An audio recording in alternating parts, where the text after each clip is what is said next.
Namaku Manurung. Kami disebut si Polin-Polin, satu warna. Dan warna itu tak pernah pecah. Aku adalah keturunan Raja Toga Manurung, generasi ketujuh dari si Raja Batak. Kami berasal dari si Bisa, Toba, dan kami tetap satu.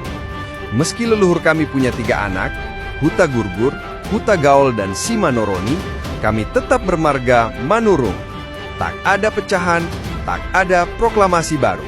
Dari panggung ke parlemen, Manurung hadir dan mengubah dunia. Konon Tuan Sogar Manurung dikenal sakti dan disegani. Ia diangkat jadi anak oleh Simamora Debata Raja dan keturunannya dihormati sebagai penjaga Dolok Sanggul. Tapi kamu tahu gak bahwasannya Raja Mengarerak memiliki anak perempuan, si Boru Nailing, yang menjadi istri kedua dari Raja Silahi Sabungan dan melahirkan Tambun Raja. Aku adalah Manurung. Kami bukan yang paling ribut, tapi kami yang paling utuh. Dan utuh itu adalah kekuatan.